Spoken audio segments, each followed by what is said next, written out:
বাংলাদেশ স্বাধীন হওয়ার পর এই প্রথম কোনো পাকিস্তানি জাহাজ বাংলাদেশের চট্টগ্রামে আসলো। প্রায় ৩০০টিরও অধিক কন্টেনার নিয়ে পাকিস্তান থেকে সমুদ্রপথে সরাসরি বাংলাদেশে এসে পৌঁছায় এই বাণিজ্যিক জাহাজ। পাকিস্তানের হাইকমিশনার সৈয়দ আহমেদ মারুফ একে বাংলাদেশ ও পাকিস্তানের সম্পর্কের নতুন দিগন্তের উন্মোচন বলে আখ্যায়িত করেছেন। বাংলাদেশের চট্টগ্রাম ও মংলা সমুদ্র বন্দর ৫০ বছর ধরে পাকিস্তানের জন্য নিষিদ্ধ ছিল। এতদিন বাংলাদেশ ও পাকিস্তানের বাণিজ্য কার্যক্রম সিঙ্গাপুর ও কলম্বো থেকে পরিচালিত হতো। এই অন্তর্বর্তীকালীন সরকারের এক আদেশে এই প্রথম সরাসরি সমুদ্রপথে পাকিস্তানি কোনো জাহাজ বাংলাদেশের বন্দরে আসার অফিসিয়ালি অনুমতি পেল। তবে এটি নিয়ে ভারত সরকার তাদের নিরাপত্তার শঙ্কা প্রকাশ করেছেন। ভারতীয় বিশেষজ্ঞদের মতে এই পথ ব্যবহার করে এখন চোরাচালান ব্যাপকভাবে বৃদ্ধি পাবে।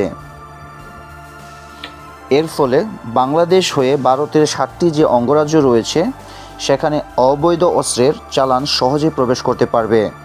ফলে ভারতের এই 7 সিস্টার অশান্ত হয়ে উঠবে।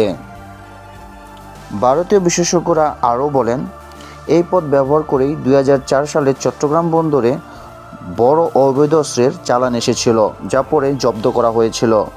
ফলে ভারত সরকার এই বিষয়ে গভীর উদ্বেগ প্রকাশ করেছেন এবং যা যা ব্যবস্থা নেওয়া দরকার ভারত সরকার তাই নেবে বলে জানিয়েছেন। বাংলাদেশের এই অন্তর্বর্তীকালীন সরকার আসার সাথে সাথেই পাকিস্তানের সাথে সম্পর্ক উন্নয়নে মনোযোগী হন। এই সমুদ্র বন্দর খুলে দেওয়া তারই একটি অংশ বলেই মনে করা হচ্ছে।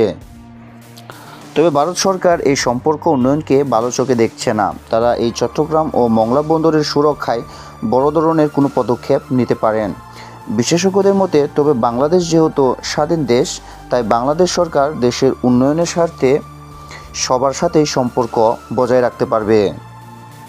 তাই এখন দেখার বিষয় এই অন্তর্বর্তীকালীন সরকার পাকিস্তান ও ভারতের সাথে কোন নীতি গ্রহণ করে এই দুই দেশের সাথেই চলমান সুসম্পর্ক বজায় রাখে।